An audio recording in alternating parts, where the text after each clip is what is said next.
Hello everyone, ನಮಸ್ತೆ. Welcome back to my Vidyaraj edu point YouTube channel. ಆತ್ಮೀಯ ಸ್ನೇಹಿತರೆ, ಇವತ್ತಿನ ಕ್ಲಾಸಲ್ಲಿ ನಾವು ಸಾಮಾನ್ಯ ಜ್ಞಾನದ ಪ್ರಶ್ನೋತ್ತರಗಳನ್ನ ನೋಡ್ಕೊಂಡು ಬರೋಣ. ಪ್ರತಿದಿನ 10 ಸಾಮಾನ್ಯ ಜ್ಞಾನದ ಪ್ರಶ್ನೋತ್ತರಗಳನ್ನು ನಮ್ಮ ಡೈಲಿ ಕ್ಲಾಸಲ್ಲಿ ಕೊಡ್ತಾ ಇರ್ತೀವಿ. ಸೊ ಯಾರೆಲ್ಲ ಇದೇ ಮೊದಲ ಬಾರಿಗೆ ನಮ್ಮ ಚಾನಲನ್ನು ನೋಡ್ತಾ ಇದ್ರು, ಸೊ ಪ್ಲೀಸ್ ಸಬ್ಸ್ಕ್ರೈಬ್ ಮಾಡ್ಕೊಳ್ಳಿ. ವಿಡಿಯೋ ಇಷ್ಟ ಆದರೆ ಲೈಕ್ ಮಾಡಿ ಸ್ನೇಹಿತರೆ.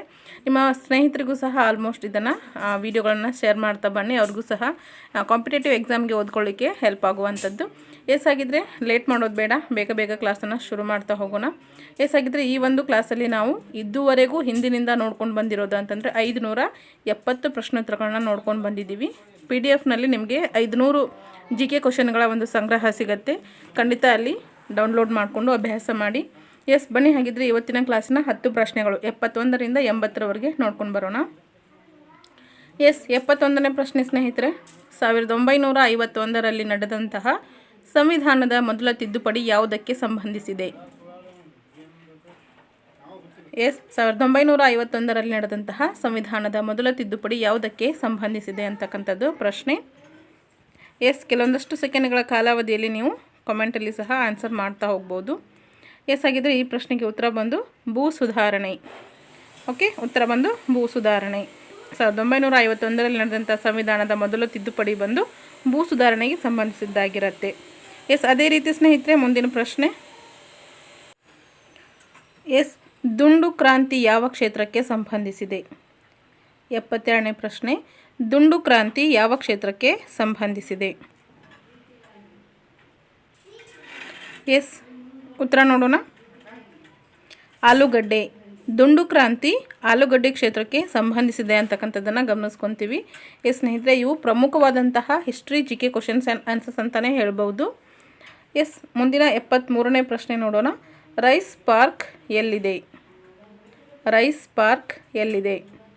ಸೊ ಪ್ರತಿದಿನ ನಾನು ಹೇಳ್ತಾ ಇರ್ತೀನಿ, ನೀವು ಕೇಳ್ತಾ ಇರೋದು ಇಷ್ಟೇ ಮಾಡಬೇಡಿ. ಸೊ ಹೆಚ್ಚೆಚ್ಚು ಅಭ್ಯಾಸ ಮಾಡ್ತಾ ಬನ್ನಿ, ಆಲ್ಮೋಸ್ಟ್ ಬರಿತಾ ಬನ್ನಿ, ಇಲ್ಲಾಂದರೆ ಅದನ್ನು ಡೌನ್ಲೋಡ್ ಮಾಡಿಕೊಂಡು ಅಭ್ಯಾಸ ಮಾಡಿ. GK question very important. VAಗೂ ಸಹ GKದ್ದೇ ಒಂದು ಸ್ಪೆಷಲ್ ಪೇಪರ್ ಇರ್ತಕ್ಕಂಥದ್ದು, ಪೇಪರ್ 1 ಅಂತ. ಸೊ ಹಾಗಾಗಿ ನೀವು ಎಷ್ಟು GKನ ಓದ್ಕೊತೀರೋ ಅಷ್ಟು ಕಡಿಮೆ ಅಂತಲೇ ಹೇಳ್ತೀನಿ. ರೈಸ್ ಪಾರ್ಕ್ ಎಲ್ಲಿದೆ? ಉತ್ತರ ಕೊಪ್ಪಳ ಜಿಲ್ಲೆಯ ಗಂಗಾವತಿಯಲ್ಲಿ ರೈಸ್ ಪಾರ್ಕ್ ಇರೋದನ್ನು ಗಮನಿಸ್ತೀವಿ. ಮುಂದಿನ ಪ್ರಶ್ನೆ ಸ್ನೇಹಿತರೆ, 74ನೇ ಪ್ರಶ್ನೆ. ಕ್ವಿಟ್ ಇಂಡಿಯಾ ಚಳುವಳಿಯ ಸಂದರ್ಭದಲ್ಲಿ ಬ್ರಿಟಿಷ್ ವೈಸ್ರಾಯ್ ಯಾರು? ಕ್ವಿಟ್ ಇಂಡಿಯಾ ಚಳುವಳಿಯ ಸಂದರ್ಭದಲ್ಲಿ ಇದ್ದಂತಹ ಬ್ರಿಟಿಷ್ ವೈಸ್ರಾಯ್ ಯಾರು?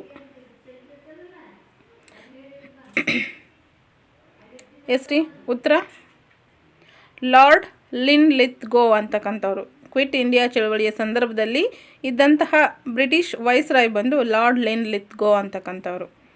ಮುಂದಿನ ಪ್ರಶ್ನೆ, 75ನೇ ಪ್ರಶ್ನೆ. ಸ್ಥಳೀಯ ಸರ್ಕಾರಗಳ ಪಿತಾಮಹ ಎಂದು ಯಾರನ್ನು ಕರೆಯುತ್ತಾರೆ? ಸ್ಥಳೀಯ ಸರ್ಕಾರಗಳ ಪಿತಾಮಹ ಎಂದು ಯಾರನ್ನು ಕರೆಯುತ್ತಾರೆ? ಉತ್ತರ ಲಾರ್ಡ್ ರಿಪ್ಪನ್. ಲಾರ್ಡ್ ರಿಪ್ಪನ್ ಅವರನ್ನು ಸ್ಥಳೀಯ ಸರ್ಕಾರದ ಪಿತಾಮಹ ಎಂದು ಕರೀತಾರೆ. ಮುಂದಿನ ಪ್ರಶ್ನೆ, 76ನೇ ಪ್ರಶ್ನೆ. ಗರಿಷ್ಠ ಲೋಕಸಭಾ ಕ್ಷೇತ್ರಗಳನ್ನು ಹೊಂದಿರುವಂತಹ ರಾಜ್ಯ ಯಾವುದು? ಗರಿಷ್ಠ ಲೋಕಸಭಾ ಕ್ಷೇತ್ರಗಳನ್ನು ಹೊಂದಿರುವಂತಹ ರಾಜ್ಯ ಯಾವುದು?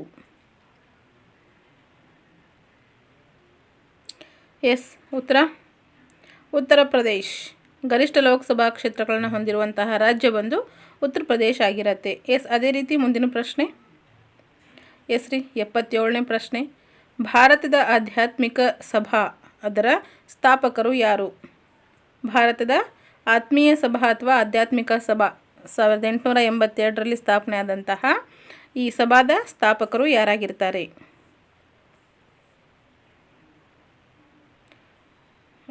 ಇಷ್ಟು ಈಸಿ ಕ್ವಶನ್ಸ್ ಬಂದರೆ ನಾಳೆ ಎಕ್ಸಾಮಲ್ಲಿ ಆರಾಮಾಗಿ ಬರೀತೀರಿ. ಉತ್ತರ ಬಂದು ಆನೆ ಬೆಸೆಂಟ್. ಭಾರತದ ಆಧ್ಯಾತ್ಮಿಕ ಸಭಾ ಆನೆ ಬೆಸೆಂಟ್ ಅವರು ಸ್ಥಾಪಕರಾಗಿರ್ತಾರೆ. ನೆಕ್ಸ್ಟ್ ಮುಂದಿನ ಪ್ರಶ್ನೆ, 78ನೇ ಪ್ರಶ್ನೆ. ಕರ್ನಾಟಕದಲ್ಲಿ ನಡೆಯುವ ಎಮ್ಮೆ ಓಟದ ಸ್ಪರ್ಧೆಯ ಹೆಸರೇನು? ಕರ್ನಾಟಕದಲ್ಲಿ ನಡೆಯುವಂತಹ ಎಮ್ಮೆ ಓಟದ ಸ್ಪರ್ಧೆಯ ಹೆಸರೇನು?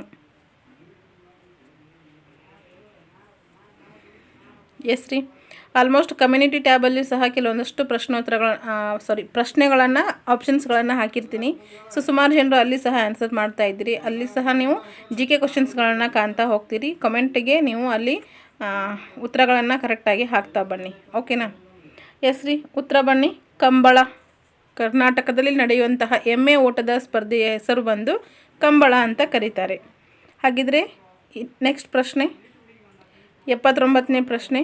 ವಿಜಯನಗರ ಸಾಮ್ರಾಜ್ಯದ ರಾಜಧಾನಿ ಯಾವುದು?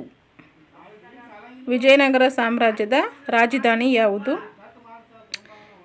ಎಸ್ ರೀ, ಉತ್ತರ Hampi.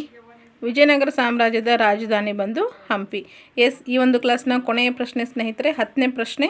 Continuation number is 80. S ರೀ, 80ನೇ ಪ್ರಶ್ನೆ. ರಾಜ್ಯದ ಮುಖ್ಯಮಂತ್ರಿಯಾಗುವುದಕ್ಕೆ ಕನಿಷ್ಠ ವಯಸ್ಸು ಎಷ್ಟು?